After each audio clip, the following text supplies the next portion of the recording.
بسم اللہ الرحمن الرحیم۔ تو سوال یہ ہے مجھے فکر لینی کس سے ہے؟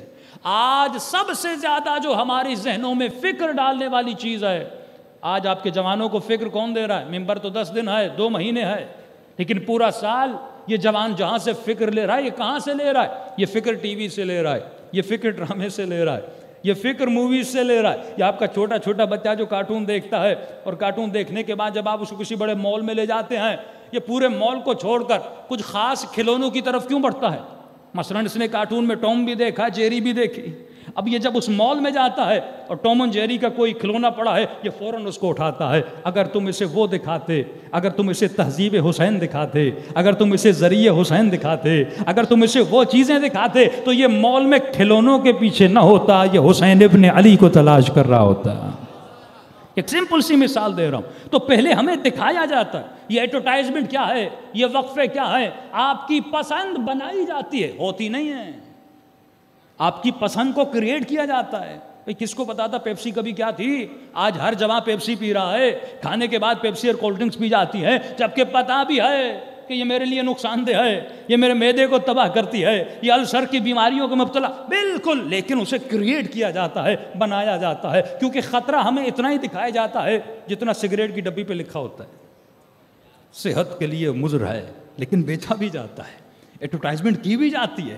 آج شیطان، یعنی آپ کو ٹی وی مثال کے طور پہ ایک بچے کو ڈرامہ دکھایا جا رہا ہے، ہاں بزرگ بڑے سارے ڈرامے پہ بیٹھے ہیں ماشاءاللہ، اور اسی ڈرامے میں دکھایا جاتا ہے کہ شراب نوشی ہو رہی ہے، شراب نوشی کو دکھایا جاتا ہے، نیچے صرف لکھا جاتا ہے کہ بچوں کے لیے دیکھنا منع ہے، مطلب بڑے دیکھ سکتے ہیں، بچوں کے لیے دیکھنا منع ہے۔ آپ کے بچے جو دیکھتے ہیں وہ ان کے ذہنوں میں بیٹھ جاتا ہے۔ انگلش ایک اس طرح نارملائز کیا جاتا ہے گناہ کو، نارملائز، یعنی آپ شراب کبھی علی کا چاہنے والا، امام حسین کا چاہنے والا پیے گا نہیں، شراب نہ پینا اور ہے، کسی کو پیتے ہوئے دیکھنا اور اس کو ایکسیپٹ کرنا اور ہے، یہ بھی گناہ ہے۔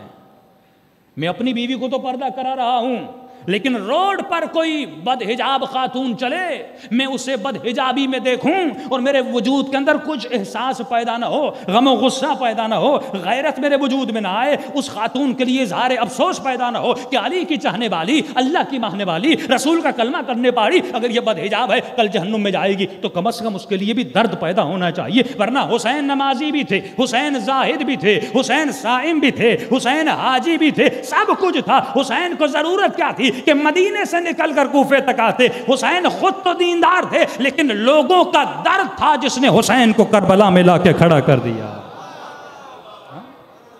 یہ درد جب تک تمہارے وجود میں پیدا نہیں ہوگا، یہ درد یہ درد پیدا کرنا ہے، پھر جا کے معاشرہ دیندار بنتا ہے، پھر جا کے تم دیندار بنتا ہے۔ آج سارا سوشل میڈیا آپ کی پسند اور آپ کی ناپسند کو کریٹ کر رہا ہے۔ آپ کو بتایا جاتا ہے، بھائی کس کو پتا تھا پزا کیا ہے، لیکن آج ہر جوان پزا کھانا چاہتا ہے۔ آج سے تقریباً 50 سال پہلے، 30-40 سال پہلے کسی کو پزے کا پتہ نہیں تھا، کھانے بھی تھے، چل بھی رہا تھا، لیکن پسند کریٹ کی جاتی ہے۔ جب وہ کریٹ ہو جاتی ہے، آپ محسوس کرتے ہو اگر یہ میری زندگی میں نہیں تو میری زندگی میں کچھ بھی نہیں۔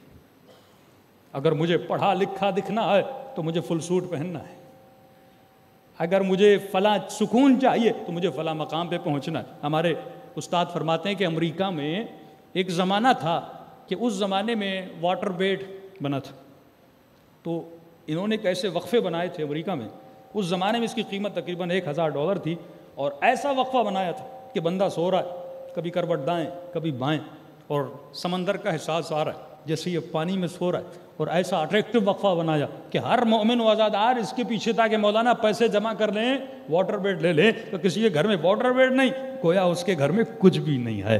یہ چیزیں جو ضرورتیں جو ہم پیدا کرتے ہیں، سوال یہ ہے ضرورتیں تیرے وجود میں پیدا کون کر رہا ہے؟ کیا ضرورتیں خدا کی طرف سے آ رہی ہے یا شیطان کی طرف سے آ رہی ہیں؟